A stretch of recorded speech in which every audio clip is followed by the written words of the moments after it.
एक बार फिर से कृष्णा बायोलॉजिकल प्लेटफॉर्म में आप सभी का स्वागत है। पिछले लेक्चर में हमने आपको बताया किस तरीके से फंक्शनल मेगा स्पोर से, क्रियात्मक महाबीजाणु से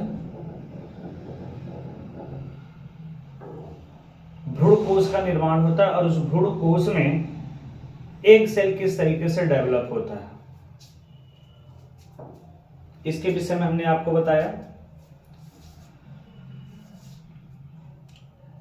हमने सूक्ष्म बीजाणु जनन के द्वारा परागकण का बनना अध्ययन किया तथा महाबीजाणु जनन के द्वारा क्रियात्मक महाबीजाणु के बनने का अध्ययन किया। परागकण से नर युग्मक का निर्माण होता है, जबकि क्रियात्मक महाबीजाणु से भ्रूण कोश में एक सेल का निर्माण होता है, एक सेल जिसे हम मादा युग्मक भी कर सकते हैं। इस तरीके से हमने नर युग्मक और मादा युग्मक के निर्माण की प्रक्रिया को समझ लिया। अब यह आवश्यक है कि नर युग्मक और मादा युग्मक परस्पर एक दूसरे से संयुग्मित हो, जिसे हम लोग निषेचन कहते हैं।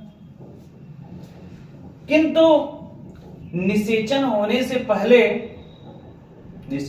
से पहले परागकणों का स्त्री केसर के वर्तिकाग्र भाग पर पहुंचना बहुत ही आवश्यक है। एक बार जब पुंकेसर के परागकोश में उपस्थित परागकण स्त्री केसर के वर्तिकाग्र भाग पर आ जाता है तो परागकण में बना नर युग्मक पराग नली के माध्यम से बीजांड के भ्रूण कोश में उपस्थित एक सेल के पास पहुंच जाता है, तब जाकर निषेचन की प्रक्रिया होती है। अतः निषेचन होने से पहले परागण की प्रक्रिया होती है। परागण क्या है? पुंकेसर के परागकोश में उपस्थित परागकणों का स्त्री केसर के वर्तिकाग्र भाग पर पहुंचने की घटना परागण कहलाता है। पुंकेसर के परागकोश में उपस्थित परागकणों का स्त्री केसर के वर्तिकाग्र भाग पर पहुंचने की घटना परागण कहलाता है। मेरे भाई, परागण दो प्रकार का होता है, स्वपरागण और परपरागण। स्वपरागण क्या है? जब एक पुष्प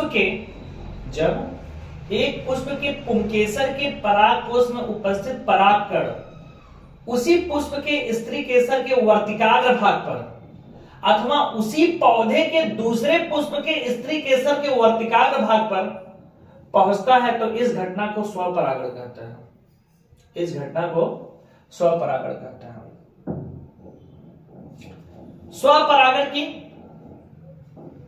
स्वपरागण के लिए कौन कौन सी शर्तें हैं?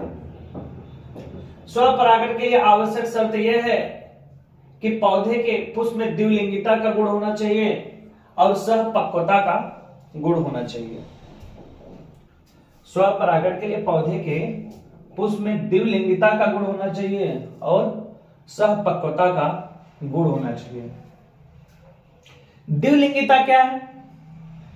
जब एक ही पुष्प पर स्त्री केसर और पुंकेसर दोनों साथ साथ उपस्थित होते हैं तो ऐसे पुष्प को द्विलिंगी पुष्प कहते हैं। द्विलिंगी पुष्प में इस गुण का पाया जाना द्विलिंगिता कहलाता है। और जबकि सहपक्वता क्या है? जब पुष्प के पुंकेसर के परागकोश में जिस समय परागकण बनता है उसी समय यदि स्त्री केसर के बीजांड के भ्रूण कोश में एक सेल भी बन जाता है तो ऐसे पुष्प को सहपक्व पुष्प कहते हैं तथा सहपक्व पुष्प में इस गुण का पाया जाना सहपक्वता कहलाता है।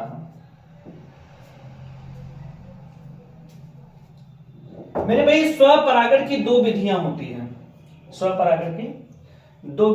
हैं। स्वयुग्मन और सजात पुष्पी परागण। स्वपरागण की दो विधियां होती है, स्वयुग्मन और सजात पुष्पी परागण। स्वयुग्मन क्या है? जब एक पुष्प के पुंकेसर के परागकोश में उपस्थित परागकण, जब एक पुष्प के पुंकेसर के परागकोश में उपस्थित परागकण उसी पुष्प के स्त्री केसर के वर्तिकाग्र भाग पर पहुंचता है, तो इस घटना को स्वयुग्मन कहते हैं। ये जो स्वपरागण की विधि है इसे हम स्वयुग्मन कहेंगे। और जबकि ये जो स्वपरागण की विधि है इसे हम सजात पुष्पी परागण कहेंगे।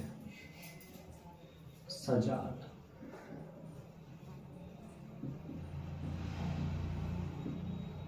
पुष्पी परागण कहेंगे। स्वपरागण की कितनी विधियां होती है? दो विधियां होती है, स्वयुग्मन और सजात पुष्पी परागण। स्वयुग्मन है क्या? जब एक पुष्प के पुंकेसर के परागकोश में उपस्थित परागकण उसी पुष्प के स्त्री केसर के वर्तिकाग्र भाग पर पहुंच जाता है, तो स्वपरागण की इस विधि को स्वयुग्मन कहते हैं। स्वयुग्मन के लिए जो पुष्प होते हैं उस पुष्प में निमिलिता का गुण होना चाहिए। उस पुष्प में निमिलिता का गुण होना चाहिए। निमिलिता क्या है? निमिलिता निमिलित पुष्प का गुण है। निमिलिता निमिलित पुष्प का गुण है, अर्थात अनउन्मिलित परागणी पुष्प का गुण है। अनउन्मिलित परागणी पुष्प का गुण है। अनउन्मिलित परागणी पुष्प किसे कहता है? अनउन्मिलित परागणी पुष्प ऐसे पुष्प होते हैं जिसके परागकोश व वर्तिकाग्र, जिसके परागकोश व वर्तिकाग्र पुष्प की पंखुड़ियों के द्वारा ढके होते हैं। पुष्प की पंखुड़ियों के द्वारा ढके होते हैं, अर्थात अनउन्मिलित परागणी पुष्प के जो परागकोश होते हैं और जो वर्तिकाग्र होते हैं वह खुले नहीं होते, बल्कि पुष्प की पंखुड़ियों के द्वारा ढके होते हैं, जिससे प्रकृति में केवल इसमें स्वपरागण, जिससे प्रकृति में इसमें केवल स्वपरागण की ही घटना होती है। केवल स्वपरागण की घटना होती है। जैसे कनकौवा, मूंगफली, खट्टी बूटी आदि। सजात पुष्पी परागण क्या है? जब एक पुष्प के पुंकेसर के परागकोश में उपस्थित परागकण उसी पौधे के दूसरे पुष्प के स्त्री केसर के वर्तिकाग्र भाग पर पहुंचता है, तो इस घटना को सजात पुष्पी परागण कहते हैं। इस घटना को सजात पुष्पी परागण कहते हैं। सजात पुष्पी परागण किनमें देखने को मिलता है? उन्मिलित परागणी पुष्पों में देखने को मिलता है। उन्मिलित परागणी पुष्प क्या है? उन्मिलित परागणी पुष्प ऐसे पुष्प होते हैं जिनके परागकोश व वर्तिकाग्र पुष्प की पंखुड़ियों के द्वारा ढके नहीं होते हैं, अर्थात इनके परागकोश और वर्तिकाग्र खुले होते हैं।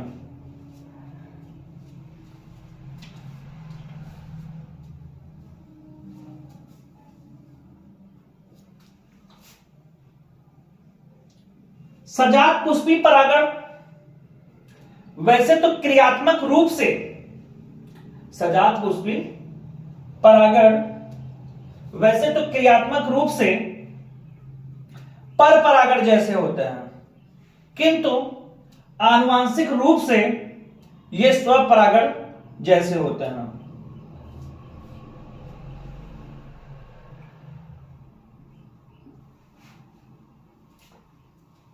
वायोला ऑक्सैलिस, कॉमेलिना, ये ऐसे पादप हैं जो दोनों प्रकार के पुष्प उत्पन्न करते हैं, अर्थात अनुन्मिल परागणी पुष्प भी उत्पन्न करते हैं और उन्मिल परागणी पुष्प भी उत्पन्न करते हैं। आइए अब हम लोग बात करते हैं पर परागण। पर परागण क्या है? जब एक पुष्प के पुंकेसर के पराग कोश में उपस्थित परागकण, जब एक पुष्प के पुंकेसर के पराग कोश में उपस्थित परागकण उसी जाति के दूसरे पौधे के स्त्री केसर के वर्तिकाग्र भाग पर पहुंचता है तो इस घटना को पर परागण कहते हैं। पर परागण को हम लोग पर निषेचन भी कहते हैं। पर परागण को पर निषेचन कहते हैं। पर परागण के लिए आवश्यक शर्तें क्या हैं? पर परागण के लिए निम्नलिखित आवश्यक शर्तें हैं। पौधे के पुष्प में एक लिंगिता का गुण होना चाहिए। पौधे के पुष्प में एक लिंगिता का गुण होना चाहिए। एक लिंगिता एक लिंगी पुष्पों का गुण होता है। एक लिंगिता एक लिंगी पुष्पों का गुण होता है। एक लिंगी पुष्प दो प्रकार के होते हैं, एक क्षयक और द्विक्षयक। एक लिंगी पुष्प दो प्रकार के होते हैं, एक क्षयक और द्विक्षयक। जब एक ही पौधे पर नर पुष्प तथा मादा पुष्प दोनों साथ साथ लगे होते हैं तो ऐसे पौधे को एक क्षयक कहते हैं। जैसे लौकी, कद्दू, खीरा, मक्का आदि। जैसे मान लीजिए कि ये लौकी का कोई पौधा है और ये तना है, तने पर ही क्या लगते हैं? पुष्प लगते हैं। इस पुष्प में मैंने स्त्री केसर बना दिया। ये पुष्प की पंखुड़ी हैं, ये बाह्य दल है। इसमें पुंकेसर नहीं, इसका मतलब ये मादा पुष्प हो गया, मादा पुष्प हो गया। यहां पर मान लीजिए कि ये पुष्प की पंखुड़ी हो गई, ये बाह्य दल हुआ, ये पुंकेसर हुआ। तो मादा पुष्प और ये नर पुष्प।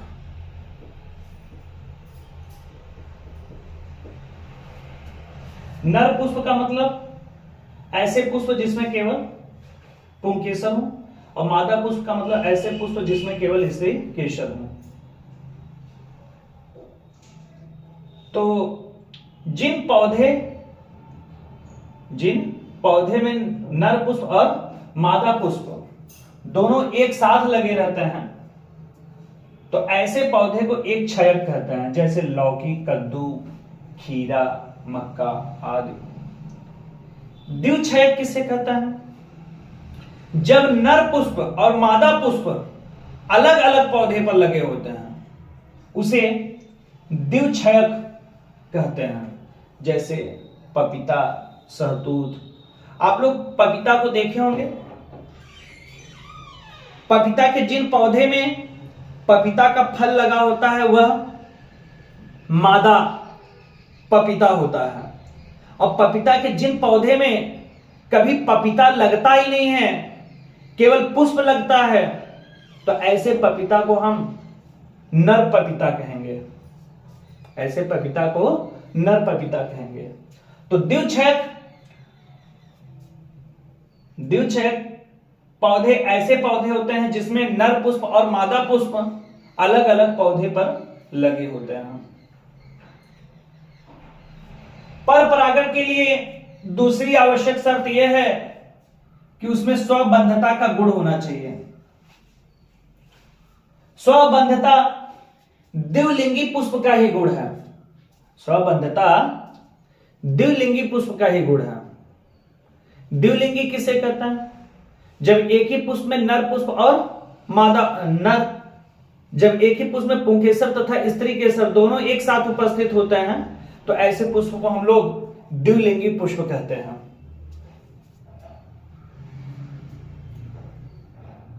पर परागण के लिए दूसरी आवश्यक शर्त क्या है? स्वबंधता का गुण होना चाहिए। स्वबंधता क्या है? स्वबंधता क्या है? जब एक पुष्प के पुंकेसर का परागकण अपने ही पुष्प का निषेचन नहीं कर पाता, जब एक पुष्प के पुंकेसर का परागकण अपने ही पुष्प का निषेचन नहीं कर पाता तो इस गुण को स्वबंधता कहते हैं। इस गुण को स्वबंधता कहते हैं। जैसे के तौर पर मान लीजिए कि कोई द्विलिंगी पुष्प है, ये स्त्री केसर है, ये पुंकेसर है। अगर इस पुष्प के पुंकेसर का परागकण इसके स्त्री केसर पर आता है तो परागकण का अंकुरण नहीं होता, किंतु इसी जाति के दूसरे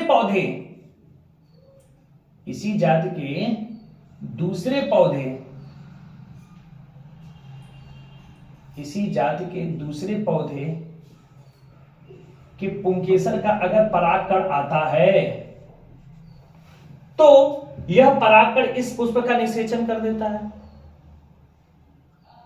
यह परागकण इस पुष्प का निषेचन कर देता है, तो इसी गुण को स्वबंधता कहते हैं। एक बार फिर से देखिए, स्वबंधता क्या है?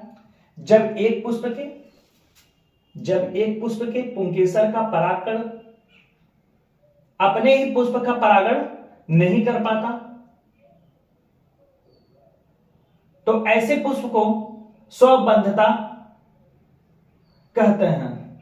स्वबंधता का गुण रखने वाले जो पुष्प होते हैं भले ही अपने परागकणों के द्वारा निषेचित नहीं होते, किंतु उसी जात के दूसरे पौधे के पुष्प के पुंकेसर के परागकण उस पुष्प का निषेचन कर देते हैं। पर परागण के लिए तीसरी आवश्यक शर्त यह है कि उसमें स्वदूषण का गुण होना चाहिए। स्वदूषण भी द्विलिंगी पुष्प का ही गुण है। स्वदूषण भी द्विलिंगी पुष्प का गुण है। स्वदूषण क्या है? जब एक पुष्प के पुंकेसर का परागकण उसी पुष्प के स्त्री केसर के वर्तिकाग्र भाग पर पहुंचता है तो परागकणों का स्त्री केसर के वर्तिकाग्र भाग पर पहुंचते ही वह पुष्प सूखने लगता है, अर्थात उस पुष्प का जो परागकण है विष की भांति कार्य करने लगा। विष की भांति कार्य करने के कारण इसे स्वदूषण कहते हैं। जैसे स्वदूषण का गुण आर्किड्स के पौधे में देखने को मिलता है। आर्किड्स एक प्रकार का अधिपादप है। पर परागण के लिए चौथी आवश्यक शर्त क्या है? पर परागण के लिए चौथी आवश्यक शर्त पृथक पक्वता का गुण होना चाहिए। पृथक पक्वता क्या है? जब पुंकेसर के परागकोश में उपस्थित परागकण तथा बीजांड के भ्रूण कोश में एक सेल अलग अलग समय पर बने तो पुष्प के इस गुण को पृथक पक्वता कहते हैं। पृथक पक्वता दो प्रकार का होता है, पूर्व पू पक्वता तथा पूर्व स्त्री पक्वता। पूर्व पुपक्वता क्या है? जब द्विलिंगी पुष्प में पुंकेसर स्त्री केसर से पहले परिपक्व हो जाता है। पुंकेसर स्त्री केसर से पहले परिपक्व हो जाता है, अर्थात पुंकेसर के परागकोश में परागकण स्त्री केसर के बीजांड के भ्रूण कोश में उपस्थित एक सेल से पहले बन जाता है, तो इस गुण को पूर्व पुपक्वता कहते हैं। जैसे गुड़हल, कपास, सूर्यमुखी, गेंदा आदि में। पूर्व स्त्री पक्वता क्या है? जब द्विलिंगी पुष्प के स्त्री केसर के बीजांड के भ्रूण कोश में उपस्थित एक सेल पुष्प के पुंकेसर के परागकोश में उपस्थित परागकण से पहले परिपक्व हो जाता है, तो पुष्प के इस गुण को पूर्व स्त्री पक्वता कहते हैं। जैसे बरगद, पीपल, अशोकन, शरीफा आदि। आशा करते हैं कि परागण का यह टॉपिक आप लोगों को समझ में आया। इसके बाद हम लोग पर परागण